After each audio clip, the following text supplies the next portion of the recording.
এটা কোনো প্রয়োজনই নেই আমার।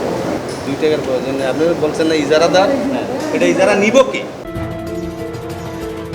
অনুসন্ধানে এবার নিয়ে যেতে চায় পশু জবাইখানা প্রকল্পে। সারা দেশে 126 কোটি টাকা ব্যয়ে 17টি পশু জবাইখানা নির্মাণ করার কথা, কিন্তু মাঠ পর্যায়ে অস্তিত্ব পাওয়া যায় মাত্র 13টি পশু জবাইখানার।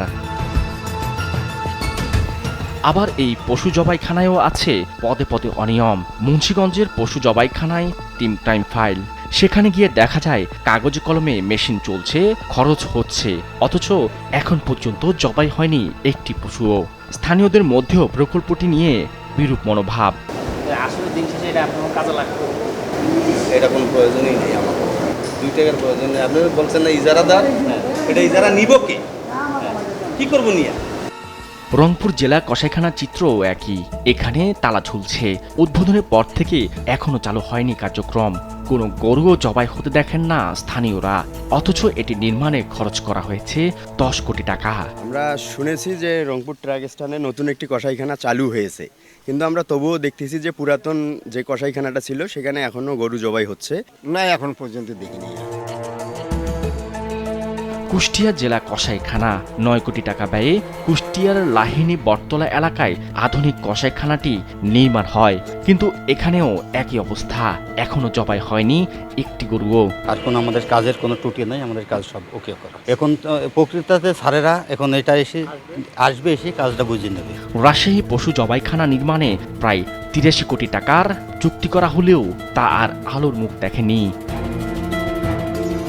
পশু জবাইখানা নির্মাণের পর সারা দেশে 192টি আধুনিক কাঁচাবাজার নির্মাণের উদ্যোগ নেওয়া হয়, অথচ 192টি কাঁচাবাজারের বদলে নির্মাণ করেছে 135টি। 135টি কাঁচাবাজার নির্মাণে খরচ করেছে 446 কোটি 6 লাখ টাকা। নির্মিত কাঁচাবাজার কতটা কাজে লিখেছে এবার সেই অনুসন্ধানে টিম ক্রাইম ফাইল গাজীপুরের শ্রীপুর পৌর কাঁচাবাজারে। ছোট ছোট দোকান আকারে শেড নির্মাণ করার কথা থাকলেও এখানে ওপরে টিনের ছাউনি দিয়ে কোনো মতে পণ্য বিক্রির ব্যবস্থা করে দিয়েছে। তাও আবার পরিত্যক্ত জায়গায় করা হয়েছে কাঁচাবাজার, যেখানে ক্রেতা তো দূরে থাক, বিক্রেতাই নাকি যেতে চান না। আপনি যদি ওখানটা যদি 2 কেজি আলু 2 কেজি পেঁয়াজ বা সব পাইতেছেন, কেন 1 মাস দূরাবে আসবেন? আমরা এখানে 2 মাস ব্যবসা করে একদিন 50,000 60,000 টাকা। পাবনায়ও করা হয়েছে আটঘাটিয়া পৌর কাঁচাবাজার। সেখানে গিয়ে দেখা যায় যে শেডের মধ্যে কসাই ও মুরগির দোকান থাকার কথা ছিল, অথচ অপরিচ্ছন্ন পরিবেশে ময়লার ভাগাড় হয়ে আছে সেই জায়গা।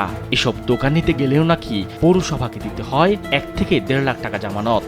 এইটুক যে গলি, আমরা যদি ভাই এখানে মুরগি রাখি, আমাদের মুরগি হচ্ছে সব মারা যাবে। আমাদের তারপরে 2টা লোক যাতায়াত করার মতো রাস্তা নেই। আবার এমনকি শুনেছি জামানত অনেক বেশি, 2 লাখ 3 লাখ টাকা জামানত। এ তো মুরগিও বেচা যাবে না। এতে এখন গোডাউন বানাতে হয়েছে, আমরা ওই সুমকি ওই প্লটস আছে ওটা দিবি না। প্রকল্পটি নিয়ে মহাহিসাব নিরীক্ষকের অডিটে 28টি আপত্তিতে 135 কোটি টাকার আর্থিক অনিয়ম ও দুর্নীতির অভিযোগ তুলে ধরে। শুধু তাই নয়, 2024 সালে বিশ্বব্যাংক প্রকল্পটির উপর অডিট রিপোর্টে নানা অসঙ্গতি তুলে ধরেন। প্রকল্প কর্তৃপক্ষকে কাজের ধীরগতি সহ নানা কারণে অকার্যকর চুক্তি বাতিলের কঠোর নির্দেশনাও দিয়েছিল বিশ্বব্যাংক অডিট টিম। খুলনা এই দুর্নীতির বিষয়ে জানতে প্রাণী সম্পদ অধিদপ্তরের মহাপরিচালকের কাছে যায়। তিনি জানান তদন্ত সাপেক্ষে ব্যবস্থা নেবেন। এখানে এসেছি যদি এ ধরনের পাওয়া যায়, তাহলে সেক্ষেত্রে আমরা যদি ঘাটতি আপনারা মনে করেন, তাহলে আমরা অবশ্যই তদন্ত করে সেটা দেখব। কোনো জায়গায় ঘাটতি থাকলে দেখা হবে। শত শত কোটি টাকার যন্ত্রপাতি কেনাকাটায় দুর্নীতি, ঠিকাদারি সিন্ডিকেট, ডেমোশেড নির্মাণের আড়ালে দুর্নীতি, এসব প্রকল্পে আড়ালে থাকা দুর্নীতির আরও অনুসন্ধান তুলে ধরব। তবে অপেক্ষা করতে হবে আগামী পর্ব পর্যন্ত।